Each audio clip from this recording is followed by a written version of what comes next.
Assalamualaikum warahmatullahi wabarakatuh. Nama saya Nabil Haji Prakasa, NIM 20.000-163 dari kelas A. Saya ingin membacakan dokumen sosiologi informatika yang saya buat.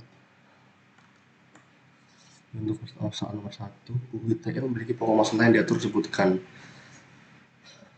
Yang pertama, pengakuan informasi dokumen elektronik sebagai alat bukti hukum yang sah. Yang kedua, ada tanda tangan elektronik. Yang ketiga, penyelenggaraan sertifikasi elektronik. Yang keempat, penyelenggaraan sistem elektronik. Dan yang kelima, perbuatan yang dilarang atau cybercrime.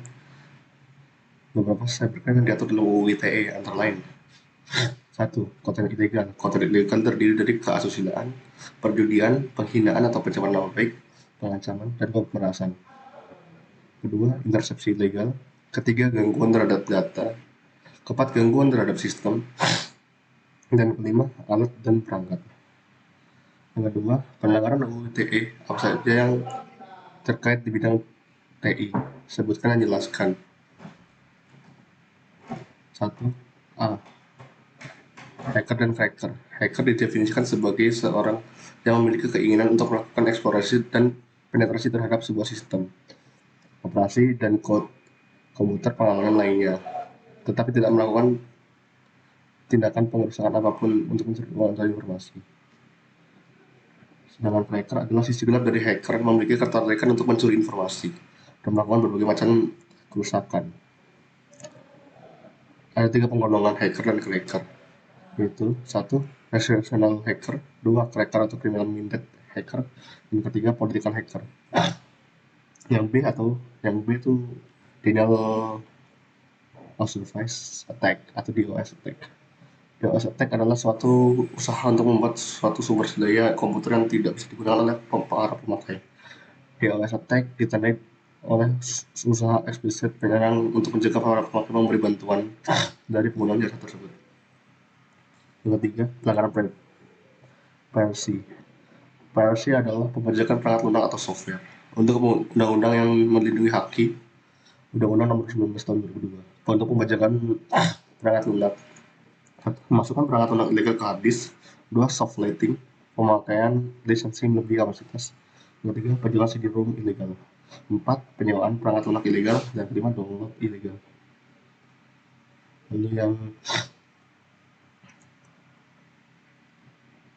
selanjutnya, fraud, merupakan kejahatan manipulasi informasi dengan tujuan mengeruk keuntungan besarnya. Yang kelima, gambling, perjudian, harus dilakukan secara konvensional. Kemudian sudah marak di dunia cyber global. Kegiatan ini diputar kembali di negara merupakan tax haven seperti Cayman Island yang merupakan surga bagi money laundering. 6. Mobile gambling, merupakan perjudian yang menggunakan wireless device seperti PDAS, wireless tablet, PCS, beberapa kasino online, dan poker online menawarkan pilihan mobile. 4. Pornografi and pedophilia. Pornografi merupakan jenis kegiatan yang menyajikan bentuk tubuh tanpa busana, erotis, dan kegiatan seksual lainnya. Sedangkan pedofilia merupakan kejahatan penyimpangan seksual yang lebih condong ke arah anak-anak. Selanjutnya ada data forgery, yaitu kejahatan memasukkan data pada dokumen yang penting yang ada di internet. Dokumen ini biasanya dimiliki oleh institusi atau lembaga yang memiliki situs berbasis database. Selanjutnya adalah pelanggaran kegiatan sosial media ditulis banyak. Jelaskan jenis-jenis pelanggaran dan kaitannya dalam penggunaan media sosial. Yang pertama, menyebarkan berita hoax. Pelanggaran etika pertama adalah menyebarkan berita hoax. Berita hoax adalah berita kebohongan. Nah, ini sering kita temui karena perkembangan teknologi yang memudahkan seseorang berkomunikasi dalam jangka panjang dan waktu yang cepat.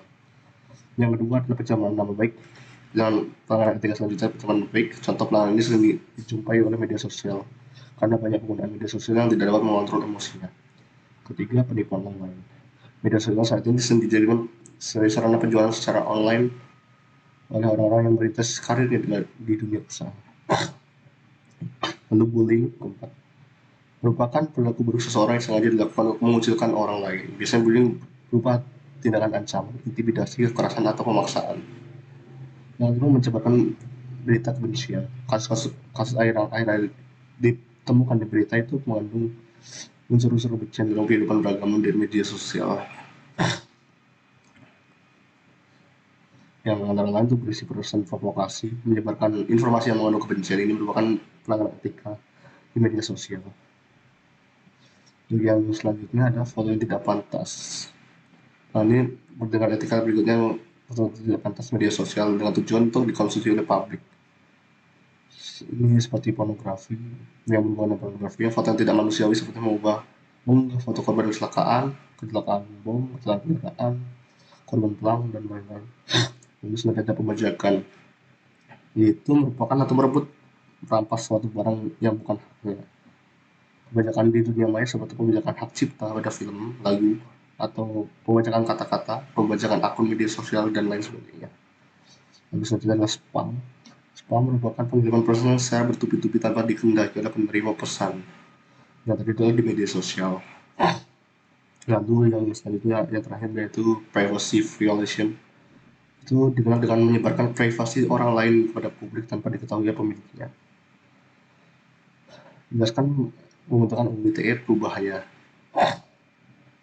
Dilansir dari Kominfo, sejarah kelahiran UU ITE di Indonesia yaitu 1. Era Megawati. Kebijakan penyusunan UU ITE dimulai dari era Presiden Megawati, tepatnya 2003. Kala itu dua buah RUU, yakni tidak pidana ilmu informasi dan e-commerce alias perdagangan elektronik, dijadikan suatu naskah RUU dan diserahkan oleh DPR.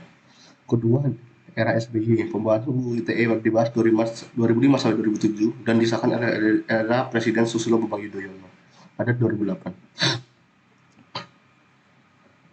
Lalu yang ketiga adalah momok di era Jokowi. Bagian UU ITE yang kerap di tengah masyarakat ialah bagian kedua.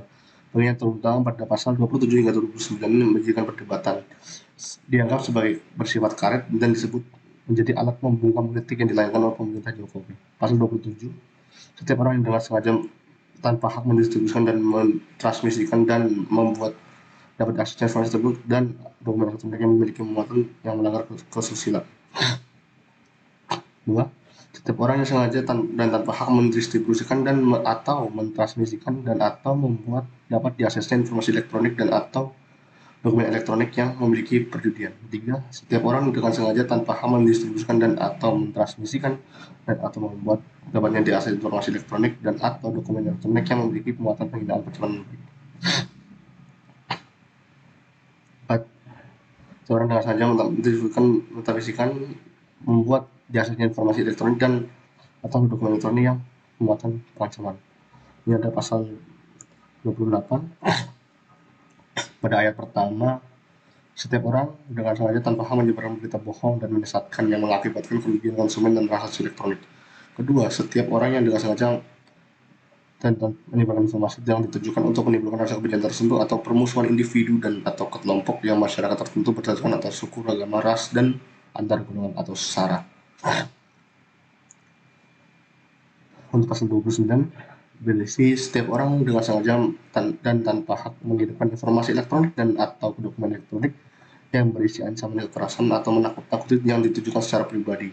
Salah satu contoh yang disebut dibungkam dengan UU ITE adalah musikus Dhani Ahmad Prasetyo alias Ahmad Dhani dalam kasus Banser Idiot, dan divonis selama 1 tahun 6 bulan. Terima kasih. Itu saja dari saya. Wassalamualaikum warahmatullahi wabarakatuh.